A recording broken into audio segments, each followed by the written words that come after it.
So today, the United States launched a trade war against Canada, their closest partner and ally, their closest friend.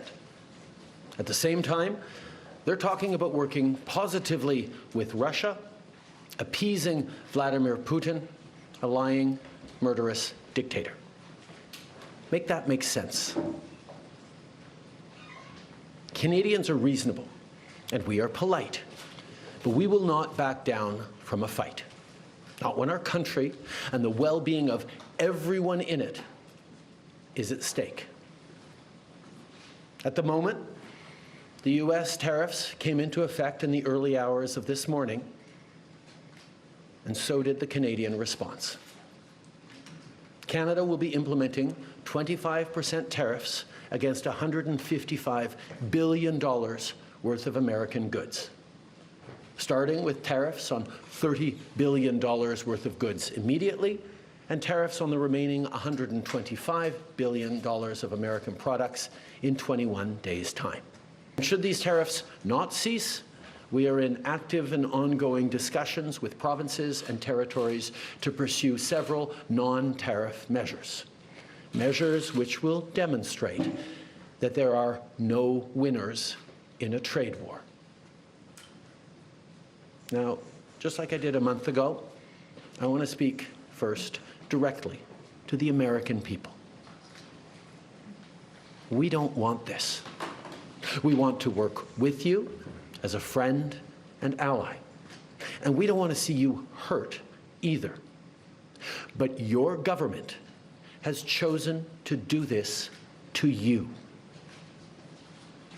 As of this morning, markets are down, and inflation is set to rise dramatically all across your country.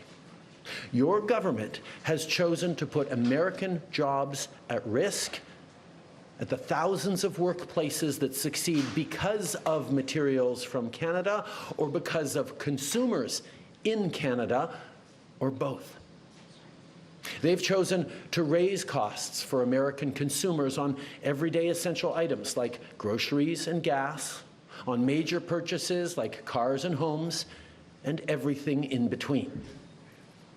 They've chosen to harm American national security, impeding access to the abundant critical minerals, energy, building materials, and fertilizers that we have and that the United States needs to grow and prosper. They've chosen to launch a trade war that will, first and foremost, harm American families. They've chosen to sabotage their own agenda that was supposed to usher in a new golden age for the United States. And they've chosen to undermine the incredible work we've done together to tackle the scourge that is fentanyl, a drug that must be wiped from the face of the earth. So on that point, let me be crystal clear.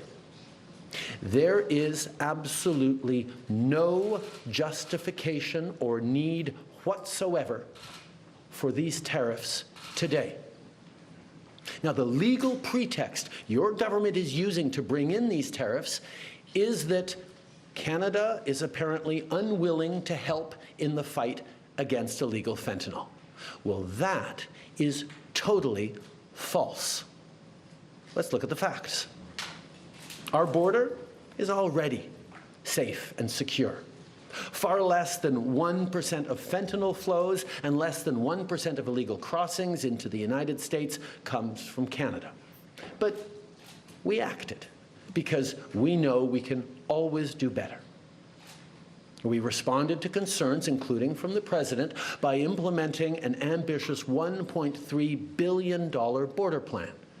A border plan that includes generational investments in new AI and imaging tools to stop the flow of fentanyl in its tracks, stronger coordination and information sharing with American agencies, along with the deployment of drones, helicopters, and additional personnel to keep our border secure. Now, a month ago, as part of an agreement with the United States that paused the tariffs, we made further commitments. We appointed Kevin Brosseau as our fentanyl czar, a man who dedicated his multi-decade career in law enforcement to combating organized crime networks and drug trafficking. We designated 7 drug cartels, sick, evil groups who cynically profit off the pain and suffering of people on both sides of the border, as the terrorist organizations that they are.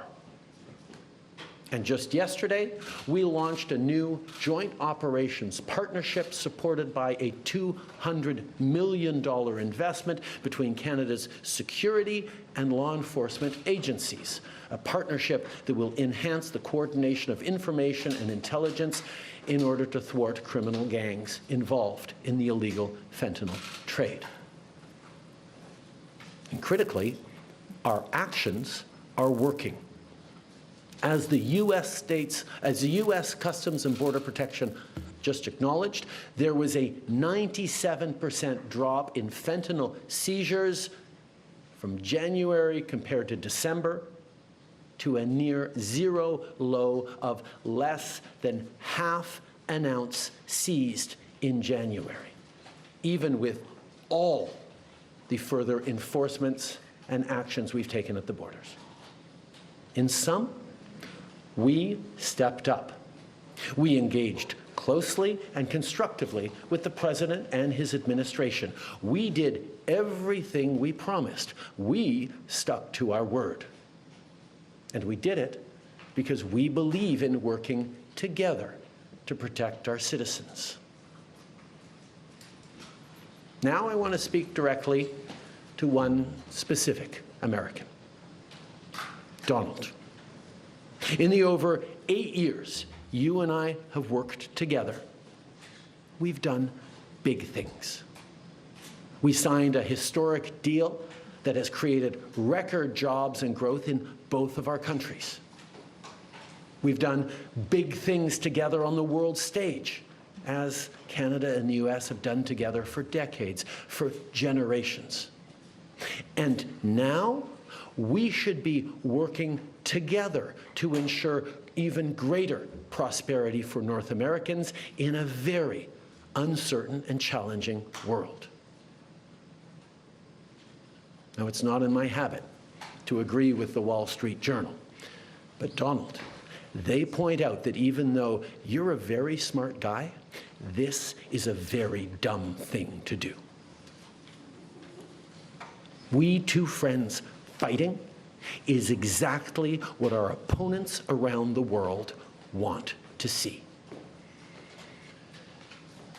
And now, to my fellow Canadians, I won't sugarcoat it. This is going to be tough, even though we're all going to pull together, because that's what we do. We will use every tool at our disposal so Canadian workers and businesses can weather this storm. From expanding EI benefits and making them more flexible to providing direct supports to businesses, we will be there as needed to help. But Canada, make no mistake, no matter how long this lasts, no matter what the cost, the federal government and other orders of government will be there for you. We will defend Canadian jobs.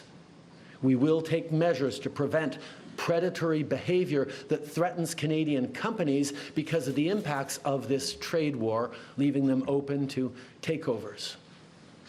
We will relentlessly fight to protect our economy. We will stand up for Canadians every single second of every single day, because this country is worth fighting.